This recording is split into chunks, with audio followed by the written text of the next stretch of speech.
En aquel tiempo, habiéndose enterado los fariseos de que Jesús había dejado callados a los saduceos, se acercaron a él.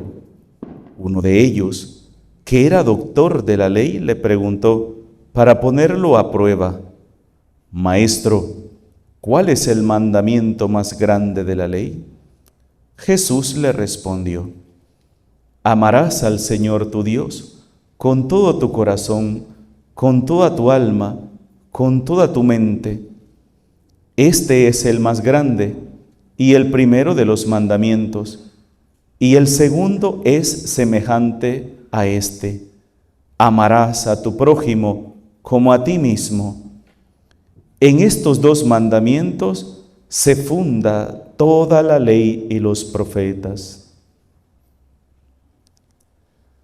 Palabra del Señor.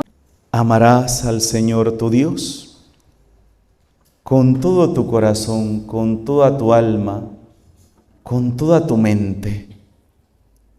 Este es el más grande de todos los mandamientos. Y el segundo es este, que se le equipara. ¿Equipara qué significa? Que se le iguala. Cuando oímos la palabra equiparar, es igualar. El que se le iguala es este: amarás a tu prójimo como a ti mismo. ¿Quién hace esta pregunta? Un doctor de la ley. Estamos hablando que era un experto en ley. Era un experto, conocedor. Y el texto de San Mateo nos dice que esa pregunta no se la hizo porque desconociera la ley. Lo hizo para ponerlo a prueba. Pero gracias a este doctor de la ley, nosotros hoy podemos meditar una de las frases más fuertes de nuestro Señor Jesucristo. Decir que el amor a Dios y el amor al prójimo se equiparan, hermanos, es algo grande. Ojo con esto, ¿verdad? Es algo grande. Incluso en otra ocasión va a decir el Señor: ¿cómo puedes amar a quien no ves si desprecias al que ves?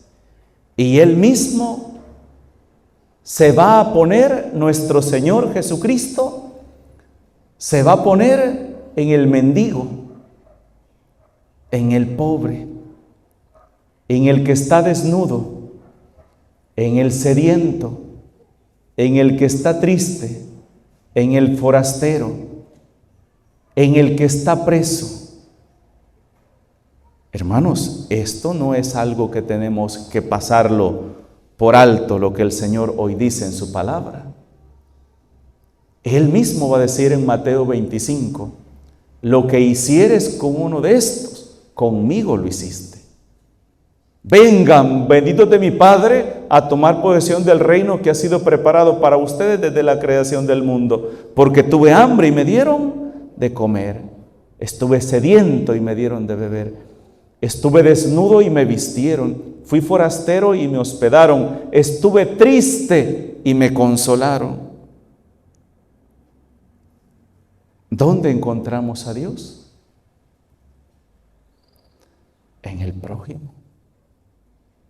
En el prójimo. Ahí está Dios. Y de hecho San Pablo, en su carta a los Corintios 3:16, se va a atrever más todavía a decir: no destruyan el templo de Dios, porque el que destruye el templo de Dios, Dios lo destruirá a él. Y ese templo son nosotros. Nosotros somos templo de Dios, templo y morada del Espíritu Santo. ¿Y qué es el Espíritu Santo? Es la presencia del Padre y del Hijo morando en cada uno de nosotros. Hermanos, esta lectura no la podemos pasar tan por alto. ¿verdad? Gracias a este maestro de la ley, que era una pregunta tan tramposa, porque lo que buscaba era ponerlo a prueba, porque miren, entendamos la trampa. ¿Cuál era uno de los preceptos más importantes para los judíos? Uno de los preceptos más grandes, y cuando Jesús dice que lo quebrantaba, era cuando más enfrentamientos tenía. ¿Cuál era? A ver si se acuerdan. Constantemente va a aparecer eso, porque parecería que nuestro Señor Jesucristo quebranta ese precepto constantemente. ¿Cuál era? A ver si aciertan. ¿Cuál creen ustedes que era uno de los preceptos que nuestro Señor Jesucristo aparentemente más quebrantaba y que era parte de la ley de los judíos? ¿El qué? El sábado, exactamente. Quebrantar el sábado. Porque incluso para ellos el que nuestro Señor Jesucristo curara a una persona en sábado, eso era grave. Y Jesús en varias ocasiones va a enfrentarse con ellos en esa situación. Y les dice, ¿se acuerdan de aquella mujer encorvada? Que tenía años de estar encorvada. Y entonces el Señor la llamó y la puso al frente y dice, ¿qué está permitido hacer en sábado? ¿El bien o el mal? Nadie contestó. Todos se quedaron callados. Y les dice, ustedes bien que desatan su buey y su burro para que vaya a beber agua aunque sea en sábado.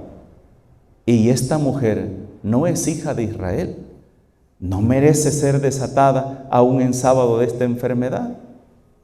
¿O quién de ustedes, si se le va su burro en un pozo, no lo saca aunque sea sábado? Jesús va a empezar a botar esa máscara de hipocresía, de falsa pulcritud, de apariencia de buenos solamente porque cumplimos un precepto y se nos olvida todo lo demás, que es lo más importante. Por eso cuando a nuestro Señor Jesucristo le hacen esta pregunta, lo hacen para ver si ellos descubren que nuestro Señor Jesucristo va contra la ley de Moisés. No la ley de Dios, la ley de Moisés.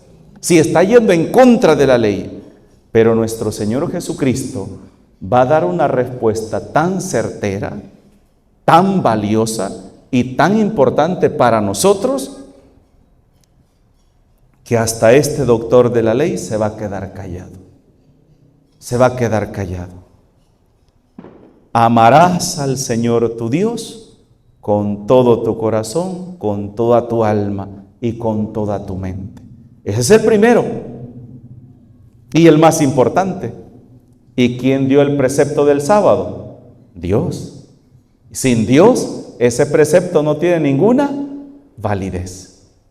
Y luego Jesús va a decir, y el segundo, el que se le equipara es este: amarás a tu prójimo como a ti mismo. Primera pregunta que tenemos que hacernos es esta: ¿qué importancia tiene la presencia de Dios en nuestras vidas? ¿O quién es Dios para nosotros? ¿Quién es Dios? Cuando estudiamos el catecismo para hacer la primera comunión, se nos hace una pregunta: ¿dónde está Dios? En el cielo, en la tierra y en todo lugar. ¿Qué significa? Que Dios me ve no solamente cuando estoy en su casa. Porque yo les voy a decir una cosa, hermanos, y no quiero que lo tomen como una ofensa. Yo quiero que esa cara que cada uno de ustedes tenemos dentro de la iglesia, esa misma cara la tengamos allá afuera también. Porque aquí tienen una cara de gente tan buena, hermanos, parecen almas puras, de verdad.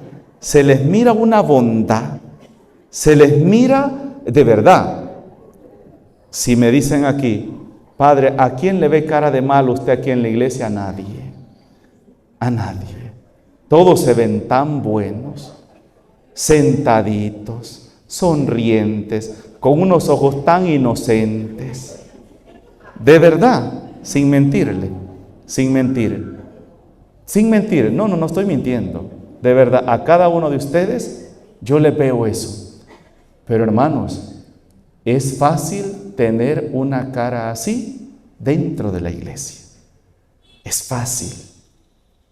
Es fácil tener esa apariencia. O sea, yo estoy diciendo, tenemos esa cara, ¿verdad? Ojo con esto que estoy diciendo, todos tenemos cara de buenos, ojos limpios, puros, ¿verdad? Todos tenemos cara así. Pero una cosa es que yo tenga cara así y otra cosa es que lo sea. Y eso solamente Dios lo sabe. Entonces, pero lo que nos falla es esto, que pensamos que solo dentro de la iglesia es que tenemos que comportarnos como hermanos. En la iglesia, hermanito, hermanita, aquí, hermano allá, que mi hermana. Pero en la calle, la fulana, esa maitra charraluda, ¿verdad? O ese maestro panzón, ese pelón, ¿verdad? Así nos referimos a uno a otro, ¿verdad? Y a veces sí, nos expresamos de los demás de una manera tan despectiva, pensamos que ahí Dios no nos está viendo. Ese es el error nuestro. Pensamos que cuando estamos en la iglesia, aquí sí Dios me está viendo. Incluso, aquí es la casa de Dios, aquí está el Señor. Y acostumbramos hacia los niños, ¿verdad? Uy, cuidado, que aquí es la casa de Dios. Cállese que aquí está Dios. Y empezamos a crearnos esa imagen de que en la iglesia es donde está Dios. En la calle no, en nuestra casa no, en el trabajo no. Entonces podemos cometer sinvergüenzadas, cochinadas, decir vulgaridades en la calle, en nuestra casa, hacer barbaridades en nuestro trabajo, porque nos hemos creado la imagen, nos hemos creado la idea que Dios solamente está aquí. Allá afuera no. No, hermanos. ¿Dónde está Dios? En el cielo, la tierra y en todo lugar. Eso es una de las cosas primeras que tenemos que asimilar. Si queremos saber quién es Dios, el omnipotente, el omnipresente, el sempiterno. Ese es Dios. Y Dios es el que ve lo que hay dentro de mí. San Agustín tenía una frase que decía: Dios es más íntimo a mí mismo que yo mismo. O sea, Dios está más dentro de mí de lo que yo me imagino y Él me conoce más que yo mismo. Él es quien más me conoce. Ni yo mismo me conozco como Dios me conoce. Además, la palabra de Dios dice: antes que tú nacieras, desde el vientre materno, yo ya te conocía. Yo ya te conocía. Ese es Dios. Y a veces, hermanos, no logramos asimilar esa idea, esa visión de Dios. Dios está aquí. Dios me está viendo. Dios está viendo lo que hay en mi mente, lo que hay en mi corazón, cuáles son mis intenciones. Dios conoce perfectamente y a Dios nadie lo va a engañar. Nadie. Ni aunque pongamos la cara de más bueno que sea, la cara más buena que podamos poner, no lo vamos a engañar, porque Dios no se fija en las apariencias. Dios mira dentro del corazón del hombre. Eso es una de las cosas primeras que no tenemos que olvidar. Segundo, Dios es nuestro Padre. Dios es nuestro Padre.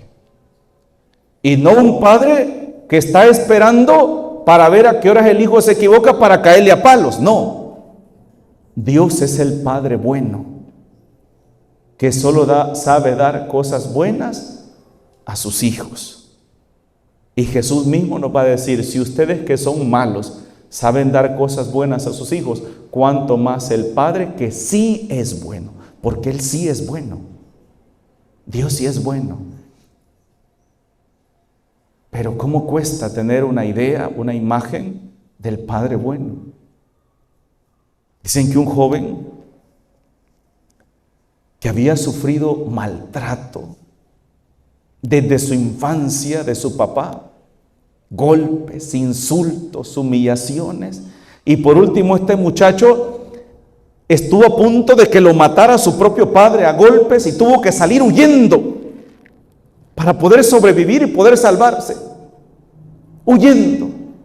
Y en una ocasión lo llevaron a un retiro y empezaron a hablarle que nosotros teníamos un padre y que al morir íbamos a ir a estar con ese padre y toda la eternidad íbamos a estar con él, porque ese padre a todos nos quiere con él. ¿Y saben qué dijo ese hombre?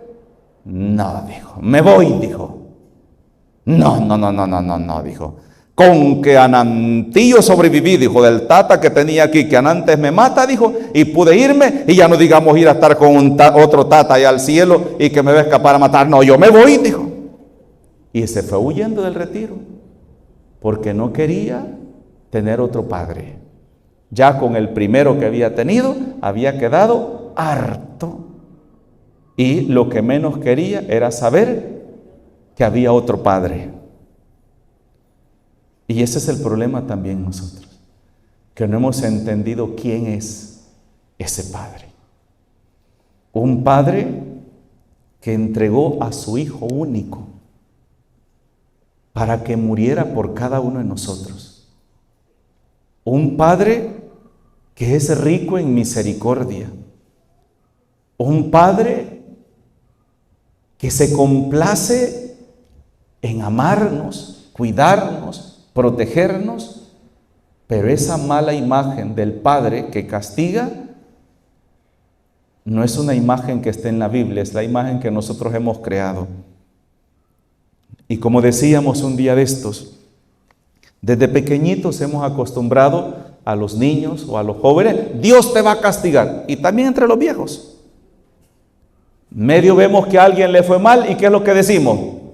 Te castigó Dios, mira, por malo. Dios te está castigando. No, hermanos. Dios no castiga a nadie. Lo malo que nos pasa en nuestra vida es consecuencia de nuestras acciones. Mamás, ustedes han tenido hijos o tienen hijos. Hijos desobedientes, malcriados, respondones, callejeros, haraganes, de toda la vida y por haber. ¿Cuánto les han llorado ustedes? ¿Cuánto les han suplicado que cambien? ¿Cuánto les han rogado? Hijo, apártese de esa mala compañía. Hijo, apártese de esa persona. Y el hijo desobediente no ha hecho caso. Y se ha ido con los amigos, aprendió vicios, tuvo un accidente, tiene una enfermedad terminal, y ahora está acabado y a punto de morirse. Y llega usted y le dice, mira hijo, por desobediente Dios te ha castigado. Por desobediente Dios te está castigando. Mira, ¿qué está haciendo usted, mamá o papá o abuela? ¿Qué está haciendo? ¿Qué está haciendo? Levantando un falso testimonio. Grave. ¿En contra de quién? En contra de Dios. ¿Por qué? Porque usted le está echando la culpa a Dios de todas las desgracias que le está pasando a ese joven. Dios es culpable del accidente, Dios es culpable de que se haya hecho viciudo, Dios es el culpable de que esté muriendo de una enfermedad, Dios es el culpable de que esté preso, Dios es el culpable de todo lo que le ha pasado a ese muchacho. ¿Es cierto o es falso? Es falso. Ese es el problema nuestro, que vivimos culpando a Dios de todas las desgracias que nos pasan y no vemos que es consecuencia de nuestras acciones. Eso es lo que tenemos que entender. Dios no castiga a nadie. Dios no castiga a nadie. El pueblo de Israel sí lo decía con frecuencia. Dios nos está castigando, decían. El pueblo de Israel decía esa frase, pero hay que entender esa frase. ¿Cuándo le pasaba eso al pueblo de Israel? Cuando el pueblo de Israel se apartaba de Dios, se apartaba de los mandamientos, hacía a un lado todo lo que Dios decía, empezaban a hacer acciones de los paganos, empezaban a colocar a dioses paganos en sus altares, empezaban a ofrecer sacrificio a los dioses paganos y empezaban a comportarse como un pagano más, y lo que menos le interesaba era la sabiduría de Dios, lo que menos le importaba era qué es lo que Dios nos pedía, y por lo tanto se dejaban llevar por sus pasiones, por sus ambiciones, por sus desórdenes, por su pecado. ¿Y cómo terminaban? Mal. Y cuando les venían las consecuencias de las malas decisiones que habían tomado, ¿qué hacía Dios? Quedarse donde lo habían dejado. Porque ¿quién era el que se alejaba? ¿Dios o el pueblo? El pueblo. Por eso, si se fijan, siempre que el pueblo retornaba, Dios seguía estando ahí en el mismo lugar, esperándolos para alimentarlos, para fortalecerlos y volver a retomar camino. No era Dios, era el pueblo el que se alejaba. Entonces el pueblo de Israel, ¿cómo veía el castigo de Dios? Lo veía como aquella ausencia de la mano de Dios para librarlos de las desgracias que le venían encima. ¿Por qué? Porque tenían que aprender la lección. Y hermanos, saben, nosotros los hombres somos tan cabezones, somos tan duros, que solamente entendemos cuando nos damos en los dientes. Hasta entonces, y después es cuando decimos, tanto que me lo decía mi mamá, cómo lloraba mi abuelita diciéndome esto, cómo lloraba mi mamá diciéndome, hijo aquí, hijo allá, pobrecita mi mamá, cómo la hice sufrir. Tarde te amé, hermosura tan antigua. Tarde te amé, llegaste tarde, porque no somos capaces de razonar antes. Y ese es el problema, que vivimos culpando a Dios de todas las desgracias que nos pasan y no vemos que no es Dios el culpable, somos nosotros. ¿Y saben qué es lo más maravilloso de todo eso? Que aunque nosotros le fallemos a Dios, Dios no nos falla. Incluso, ¿qué dice la palabra de Dios? Un corazón contrito y humillado, tú, Señor, no lo desprecias.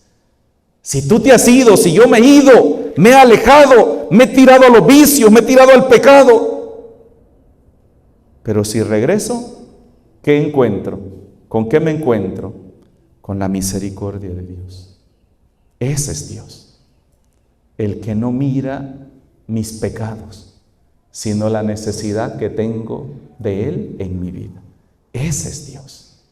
Y ese es el Dios que yo conozco, hermanos. Si ustedes conocen otro, pues no sé, pero al Dios que yo le sirvo es a ese, al Dios de la misericordia, al Dios del amor. Y ese Dios me enseña que lo mismo que yo quiero para mí, tengo que desearlo también para mi hermano, para mi hermano.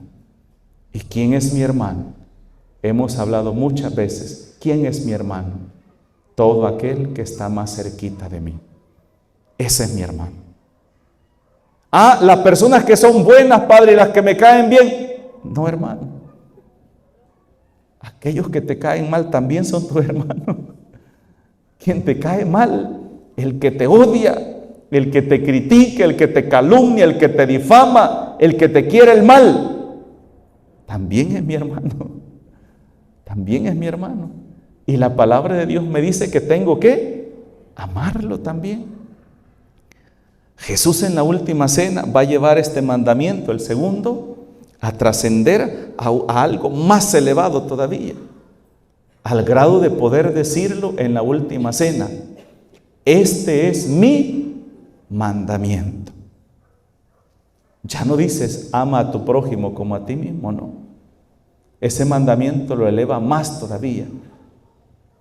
Ámense los unos a los otros como yo los he amado, y no hay amor más grande que el que da la vida por sus amigos. ¿Qué nos está diciendo el Señor? Que tenemos que aprender a dar la vida por los demás, a desgastarnos por los demás. Y antes que yo debe estar mi prójimo, y yo de último.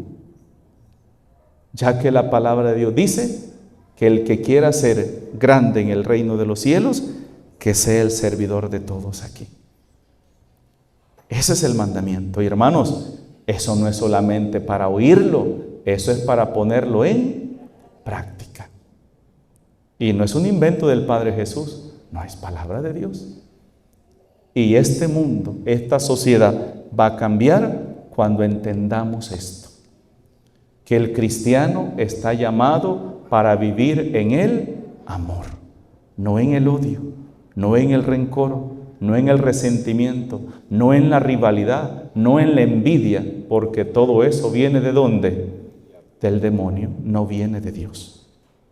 No viene de Dios. Y por eso, hermanos, tenemos que pedirle al Señor que no sean esos vicios, esas pasiones, quienes gobiernen nuestra vida, sino que venzamos al mal a fuerza de bien y que el amor de Dios reine en nuestros corazones. Por eso le decimos muchas veces en un cantito al Señor: préstame, Señor, tu corazón para amar como amas tú.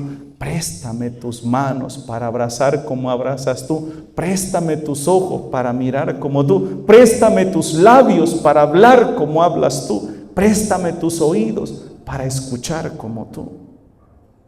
Porque un cristiano debe ser otro Cristo aquí en la tierra, para los demás. Y el amor que Dios me tiene a mí, debo transmitirlo también a mis semejantes.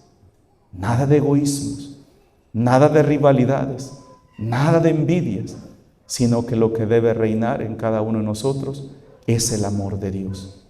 Que así sea. En el nombre del Padre, del Hijo y del Espíritu Santo.